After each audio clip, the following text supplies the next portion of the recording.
Shalom, amados hermanos, y bienvenidos a nuestro segmento Salmos, el poder de Dios fluyendo a través de mí. Y hoy vamos a estudiar el Salmo 26. Miren hasta dónde hemos avanzado hasta ahora en el estudio de estos poderosos salmos. Así que vamos a orar para poner este precioso tiempo en manos del Eterno. Padre eterno, te damos gracias, Señor, porque nos permites una vez más, Padre Celestial, adentrarnos a escudriñar tu palabra, Padre. Gracias, Señor, por cada herramienta que tú nos has dejado en tu palabra para que podamos vencer todas las batallas que se presentan en nuestra vida, Padre eterno. Te bendecimos, Señor, y te pedimos que seas tú hoy a través de tu Ruaj, a través de tu Espíritu Santo, Señor, ministrando a nosotros esta palabra, quitando de nosotros toda ceguera espiritual, rasgando el velo de nuestros ojos, Padre, para que podamos ver lo que tú tienes para cada uno de nosotros a través de estas enseñanzas. Te lo pedimos en el poderoso nombre de Yeshua HaMashiach. Amén y amén.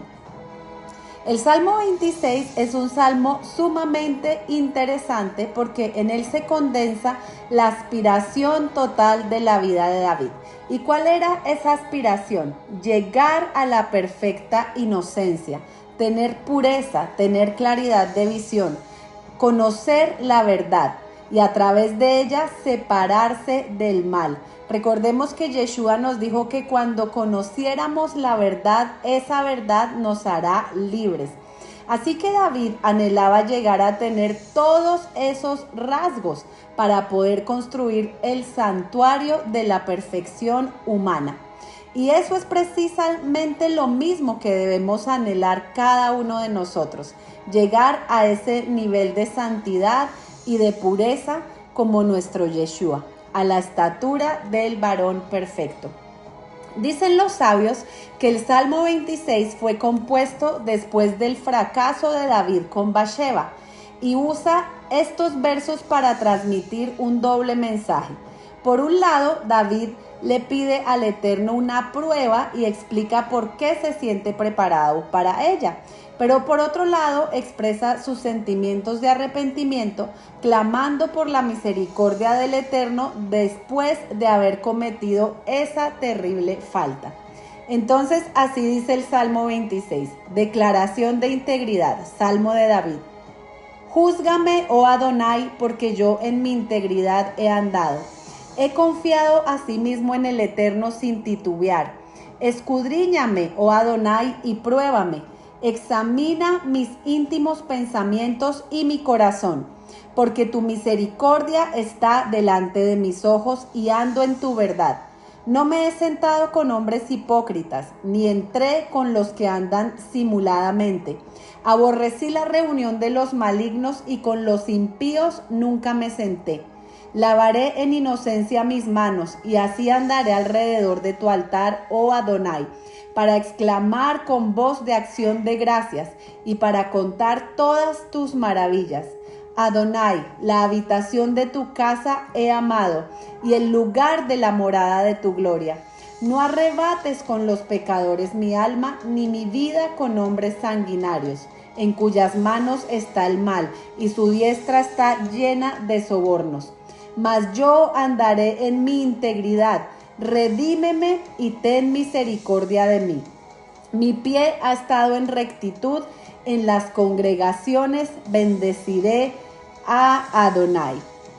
Entonces miren qué interesante cómo este salmo exalta que David sabía lo que él había sembrado hasta ese momento en que él cayó con Bathsheba. Por eso empieza a decir: júzgame, oh Eterno, porque yo en mi integridad he andado. He confiado asimismo en Adonai sin titubear. Y miren qué interesante que esta palabra, júzgame, en el original hebreo es la palabra zapat. Y esta palabra tiene varios significados. Entre ellos está vindicar, condenar, ejecutar, juicio. Y también hay otros lugares en donde se utiliza esta palabra donde nos puede traer más luz. Por ejemplo, en el Salmo 43:1, que dice: júzgame, oh Dios, y defiende mi causa. Líbrame de gente impía y del hombre engañoso e inicuo. También en el Salmo 7:8 se usa esa misma palabra cuando dice: Adonai juzgará a los pueblos. Júzgame, oh Eterno, conforme a mi justicia y conforme a mi integridad. Así que vemos que lo que David le está diciendo aquí al Eterno es: Padre, vindícame, defiéndeme.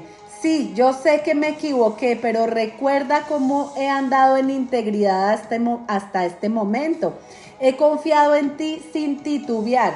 Y esa es la base fundamental para pedirle a Dios que nos pruebe sin tener temor alguno. Y es tener confianza en Él. Esa palabra confianza en el hebreo, recordemos que es la palabra bitajón. Ya la habíamos estudiado en otros salmos. Recordemos que esa palabra bitajón es un poderoso sentimiento de optimismo y confianza que no está basado en la razón ni en la experiencia, sino está basado en la fe, en la emuná.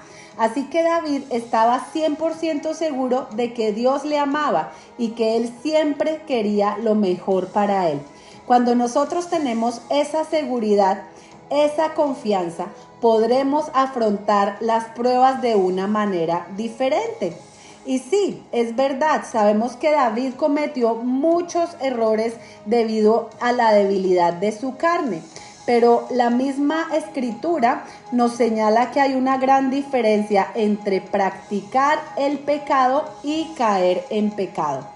Nosotros podemos caer en pecado y de hecho le fallamos a Dios muchas veces, pero no practicamos el pecado porque ya hemos sido lavados por la sangre de Yeshua y el Ruach HaKodesh habita en nosotros. Primera de Juan 3:8 dice: el que practica el pecado es del diablo, porque el diablo peca desde el principio.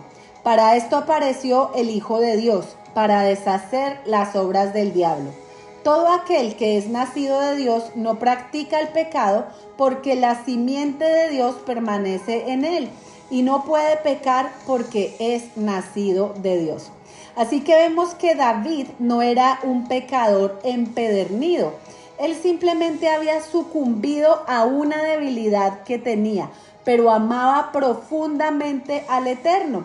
Por eso es que aquí en el versículo 2 él dice: escudriñame, oh Adonai, y pruébame. Examina mis íntimos pensamientos y mi corazón. Cuando estudiamos el Salmo 17, vimos que en el versículo 3 David decía: tú has probado mi corazón, me has visitado de noche, me has puesto a prueba y nada inicuo hallaste. Así que como David sabe que el Eterno ya le conoce, se ofrece a sí mismo para un nuevo escrutinio. David anhelaba ser probado para poder alcanzar la pureza que Dios tiene en mente para el ser humano. Sabemos que el plan que tiene el Eterno es que cada uno de nosotros lleguemos a la estatura del varón perfecto, que seamos formados a la imagen de su Hijo y que alcancemos el estado tamim. Ese estado tamim quiere decir íntegro, pleno, inocente y saludable, que lleguemos a esa máxima pureza. Entonces David le está diciendo aquí: escudriñame, pruébame y examina mis íntimos pensamientos y mi corazón. Así que aquí miren lo que quiere decir escudriñame. Escudriñame es saber que Dios mira lo más profundo de nuestros pensamientos y que es el único que puede discernir las verdaderas intenciones de nuestro corazón. Examíname como el refinador prueba a su metal para probar su finura. Y pruébame llevándome a las circunstancias en las que la realidad de mi fe pueda ser demostrada. Pruébame como el refinador funde el oro para deshacerse de cualquier escoria restante. Y dice la escritura que Dios nos prueba, ¿verdad? Nuestra fe tiene que ser probada como el oro. Así que en Génesis 22:1 vemos cómo Dios probó a Abraham, y también en Deuteronomio 8:2 vemos cómo el pueblo de Israel fue probado. Y a través de la escritura hay muchos lugares donde podemos ver que realmente el Eterno prueba nuestra fe. ¿Y por qué tiene que probar nuestra fe? Porque el propósito de esa prueba es darnos a cada uno de acuerdo a nuestros caminos. Jeremías 17 del 9 al 10 dice: engañoso es el corazón más que todas las cosas y perverso. ¿Quién lo conocerá? Yo, Adonai, que escudriño la mente, que pruebo el corazón para dar a cada uno según su camino y según el fruto de sus obras. Así que aquí podemos ver que el Eterno nos prueba para ver cuáles son las verdaderas intenciones de nuestro corazón. Nosotros podemos engañar a muchas personas. Nos podemos hacer pasar por la mejor persona, la más bondadosa, pero el Eterno realmente sabe cuál es la intención, por qué estás haciendo lo que haces. ¿Lo haces porque necesitas sentirte aceptado? ¿Lo haces porque necesitas conseguir favores de alguien? El Eterno conoce cada una de nuestras intenciones. Miren qué interesante lo que dicen los sabios. Dicen, en cuanto a la disciplina y corrección se refiere, encontramos 4 tipos de personas. Están los que son como Job, que se quejan de la prueba, de la disciplina y de la corrección. Hay otros que son como Abraham, que son los que se gozan con la disciplina, con las pruebas. Estos perseveran y confían. Hay otros como Ezequías, los que dicen, ya basta, ya no más disciplina. Y hay otros, que estos yo creo que son muy pocos, que son como David, a los que Dios les está dando varazos y quieren que los sigan corrigiendo. Por eso es que el Eterno dice de David que él es un hombre conforme a su corazón, porque David era un hombre que reconocía la importancia de la corrección, la importancia de la disciplina y de la prueba para llegar a la perfección. Y miren que el rey Salomón lo escribió en los Proverbios. En Proverbios 3:11 dice, hijo mío, no rechaces la disciplina del Eterno ni aborrezcas su reprensión, porque el Eterno a quien ama reprende, como un padre al hijo en quien se deleita. Bienaventurado el hombre que haya sabiduría y el hombre que adquiere entendimiento.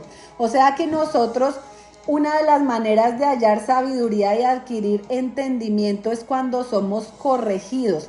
Y díganme si no es verdad que las mayores lecciones que hemos tenido en nuestra vida es cuando nosotros nos equivocamos y recibimos esa corrección, ¿verdad?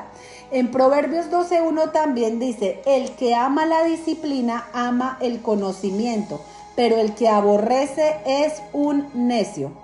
Así que nos conviene aprender a ser como David, aprender a anhelar esa disciplina del Señor en nuestras vidas para que podamos, que el Eterno pueda decir de nosotros, ellos son mis hijos conforme a mi corazón.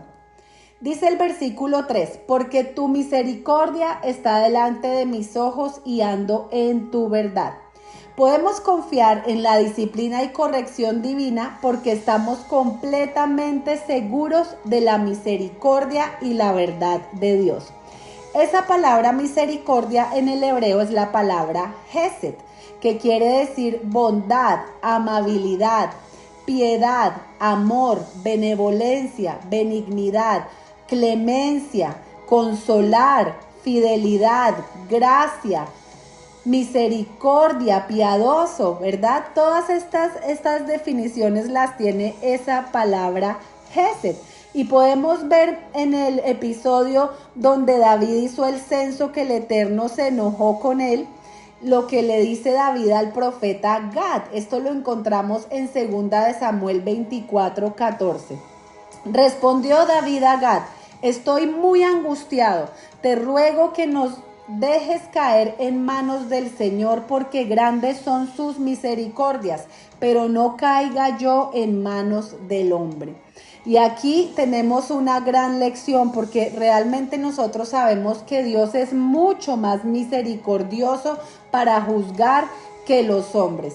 Cuando cometemos un error y caemos en manos de los hombres, generalmente los hombres acaban con nosotros. Pero Dios nos ve a través de su amor, nos ve a través de su Hijo Yeshua y Él tiene misericordia de nosotros.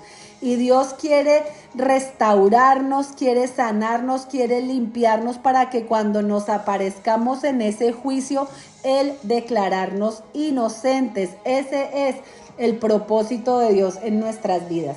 Dice el versículo 4, no me he sentado con hombres hipócritas, ni entré con los que andan simuladamente. Aborrecí la reunión de los malignos y con los impíos nunca me senté. Vemos que esta parte es similar en contenido al Salmo 1, que dice, feliz es el varón que no anduvo en consejo de malos.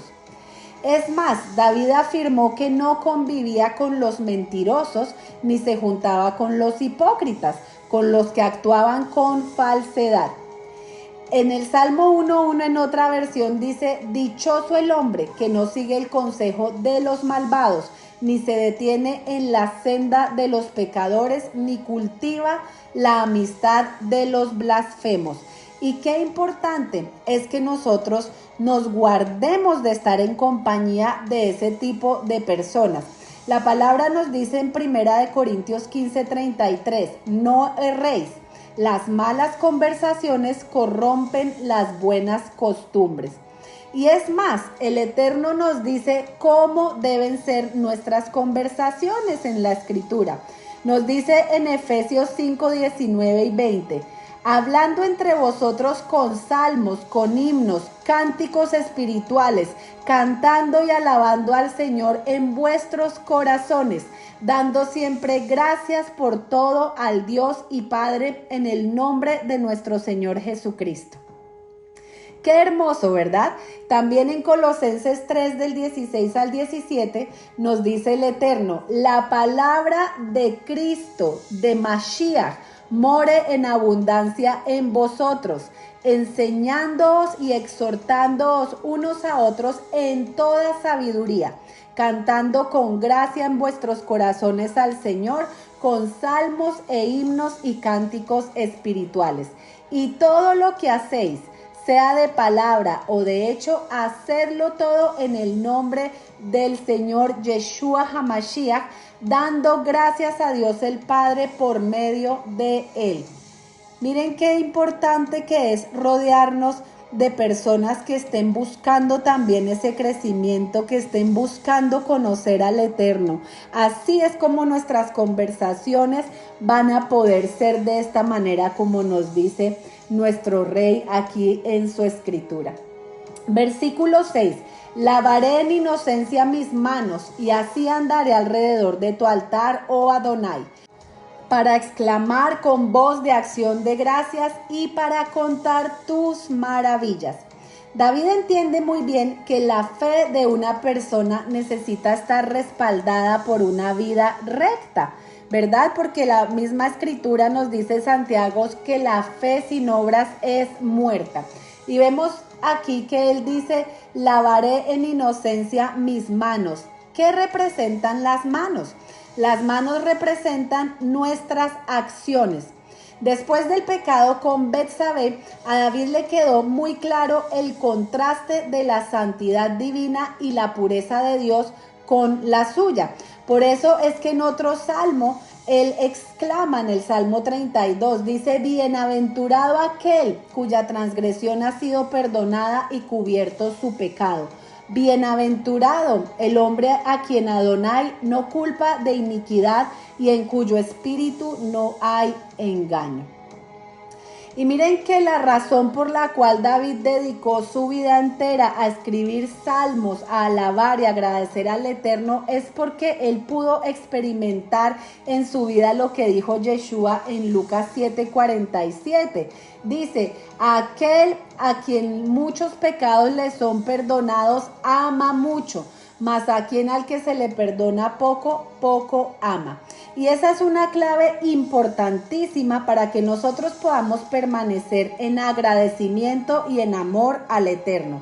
El reconocer que siempre de alguna u otra manera le estamos fallando. Debemos reconocer nuestra bancarrota espiritual.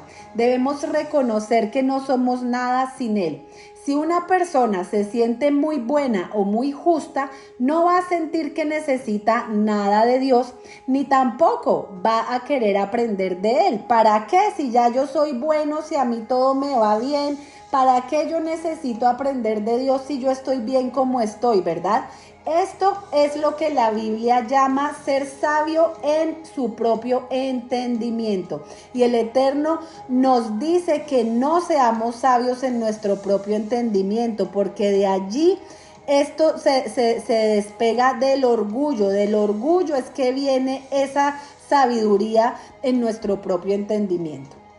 El versículo 8 dice: Adonai, la habitación de tu casa he amado y el lugar de la morada de tu gloria. David había llegado a la conclusión que todos los éxitos militares, todas las conquistas de territorios que él había logrado en su reino, todas las riquezas que había obtenido, no se comparaban con estar en aquel lugar donde Dios habita, allí mismo, en su presencia. Por eso él anhelaba con todo su corazón construirle un templo al Dios de Israel, para que sirviera como testimonio a todas las naciones de ese Dios que los amaba, que los había escogido, que los protegía y que eran su pueblo. Entonces, de verdad que cada uno de nosotros debemos pedirle también al Eterno que ese mismo anhelo, ese mismo deseo que tenía David por construirle un templo al Eterno para que esa presencia pudiera morar, también esté en nuestros corazones, que nosotros podamos construirle un santuario en cada uno de nosotros para que allí habite su presencia y que nosotros podamos manifestarle a Él, a todas las naciones, que podamos llegar a ser ese pueblo ejemplar, ese pueblo prototipo que los demás quieran imitar. Miren qué tremendo lo que leí en el Midrash Soker Tov respecto al tabernáculo. Dice que el tabernáculo fue construido como un microcosmos, un modelo miniatura del mundo físico, para demostrar que así como la presencia de Dios llenó completamente esa pequeña morada, asimismo su presencia penetra y llega hasta los lugares más recónditos del universo. Las cortinas y tapices que cubrían el tabernáculo corresponden a los cielos. La cortina que se usaba para separar el lugar santísimo corresponde al cielo, que es la que separa las aguas de arriba de las fuentes de abajo.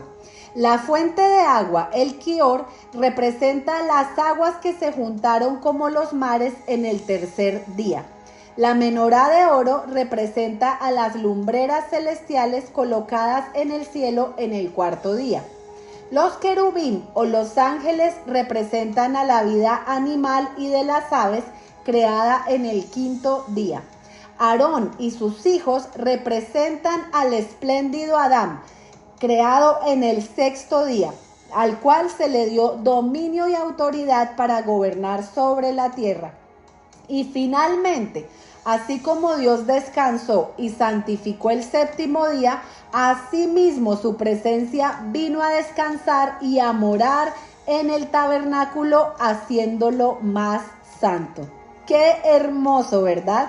Aquí nos da una razón más por qué nosotros debemos guardar el hermoso Shabbat. Miren qué tremendo como Dios siempre nos está enseñando verdades espirituales a través de cosas físicas.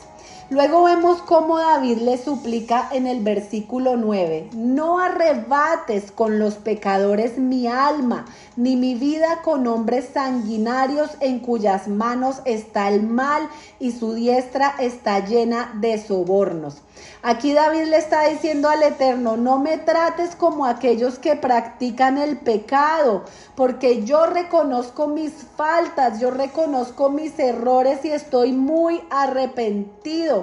Que mi vida no sea un desperdicio como la de aquellos que te desprecian. menosprecian, ¿verdad? Como la de aquellos que viven practicando el pecado en todo el tiempo y que ni siquiera tienen conciencia de lo que hacen. Pero el versículo 11 dice: mas yo andaré en mi integridad.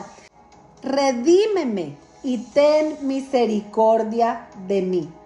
David ha determinado en su corazón andar en integridad para no volver a cometer los mismos errores.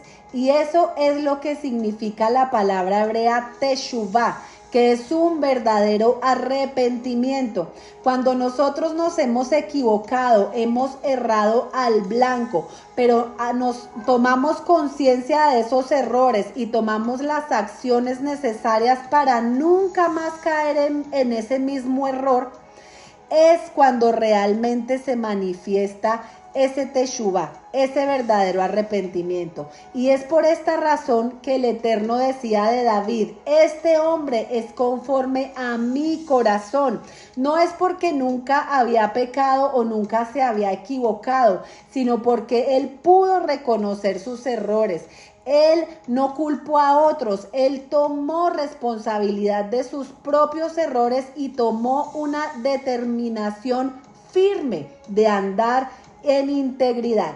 Y cuando ya nosotros hemos alcanzado ese punto, podemos decir, como dijo David aquí en el versículo 12: mi pie ha estado en rectitud, en las congregaciones bendeciré al Eterno. ¿Qué quiere decir que mi pie ha estado en rectitud? Esto es lo mismo que decir: estoy parado sobre la roca. ¿Y quién es la roca? La roca es Mashiach, es Cristo. Y sabemos que Mashiach es la Torá viviente. Él es el verbo, la memra, la imagen visible del Elohim invisible.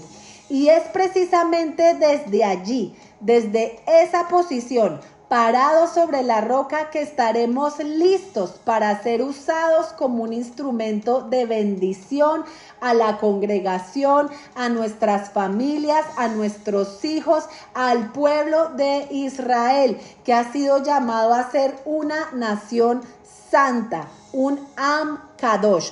¿Y qué significa Am Kadosh? Significa ser un pueblo único, diferente y distinguido, para que nosotros podamos ser luz a las naciones y hacer que ellos anhelen esa misma luz que nosotros irradiamos. Como dice Pablo en 1 Corintios 11:1, sed imitadores de mí como yo lo soy de Cristo, de Mashiach. ¿Será que nosotros podemos decir eso hoy a las personas? Imítenme a mí, así como yo imito a Cristo. Así que hay mucho que reflexionar en este precioso salmo. Bueno, y ahora que sabemos el contexto de este salmo, les voy a decir en qué ocasiones podemos orar con el Salmo 26. Este salmo es sumamente poderoso para orar cuando necesitamos limpiar no solamente nuestro templo, sino también nuestra casa de presencias negativas, para alejar a personas que son malintencionadas. También lo podemos orar con él cuando necesitamos obtener fuerza en medio de la adversidad y salvarnos de un sufrimiento o peligro. También lo podemos utilizar cuando necesitamos protección en contra de la traición. Qué poderoso todas las herramientas, las armas espirituales que el Eterno nos ha dado. Así que sigamos orando con los salmos y sigamos aprendiendo cada día su palabra, porque a medida que nosotros aprendemos, nuestras almas se elevan. Y él mismo dice en su palabra: amado, yo deseo que tú seas prosperado en todo, así como prospera tu alma. Así que no nos cansemos de hacer el bien, de seguir indagando, de seguir escudriñando para que nuestras almas sigan prosperando y podamos vivir esa vida plena que el Eterno tiene para cada uno de nosotros y manifestemos su gloria de la manera que Él espera. Gracias por escuchar este estudio y si les ministró, por favor, compártanlo y denle like. Bendiciones y shalom, shalom.